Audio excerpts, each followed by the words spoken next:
Langerhans cell histiocytosis is a proliferative disorder affecting Langerhans cells, which are immune cells continually patrolling for invading microbes as part of the body's immune system. With Langerhans cell histiocytosis, mutated cells infiltrate different body systems where they can cause damage and form lesions called granulomas. Symptoms of Langerhans cell histiocytosis vary depending on the body systems affected, ranging from isolated lesions in the skin, bone, or lungs to systemic disease affecting multiple body systems. Common skin manifestations include eczematous rashes over the body, brown or purple skin bumps, and bleeding ulcers, especially behind the ears and in the scalp.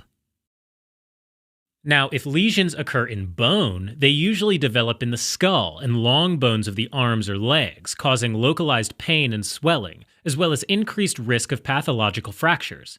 If the skull or facial bones are affected, there is increased risk of central nervous system dysfunction, especially damage to the pituitary gland, a hormone-secreting gland located at the base of the skull.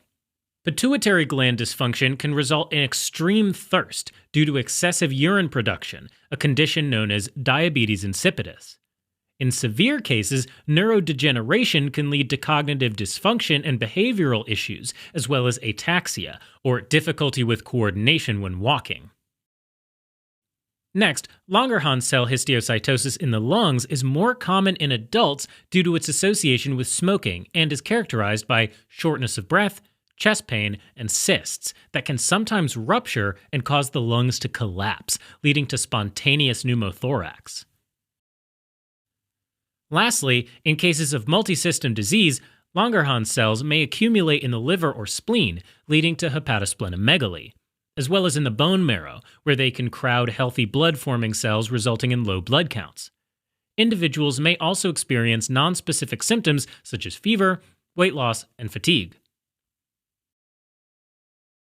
Alright, now diagnosis of Langerhans cell histiocytosis may include laboratory blood tests, a complete skeletal survey, which involves a series of X-rays of all the bones in the body, a whole-body CT scan, or MRI of the central nervous system to look for abnormalities in the brain and pituitary gland.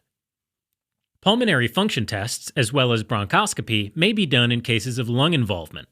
Ultimately, diagnosis of Langerhans cell histiocytosis is confirmed through a biopsy of skin, lung, or other affected sites, which will show infiltrates of inflammatory cells with abnormal Langerhans cells. Treatment of Langerhans cell histiocytosis is based on which body systems are affected and whether the disease is isolated or systemic. Skin lesions in infants may resolve spontaneously during the first year of life without treatment. Other individuals with only bone or skin lesions may be treated with local surgery, radiotherapy, or steroid injections. On the other hand, if Langerhans cell histiocytosis is found throughout the body or affects high-risk organs like the brain, liver, or spleen, treatment typically involves systemic treatment with chemotherapy, immunotherapy, or targeted molecules like vemurafenib or dabrafenib, which prevent the growth of mutated Langerhans cells. Alright, as a quick recap, Langerhans cell histiocytosis is a proliferation of mutated immune cells that have the ability to infiltrate body systems such as the skin, bones, and lungs. It can range from isolated lesions to multisystem disease. Treatment depends on which organs are affected, including observation, localized treatments, or systemic therapy with chemotherapy, immunotherapy, or targeted molecules.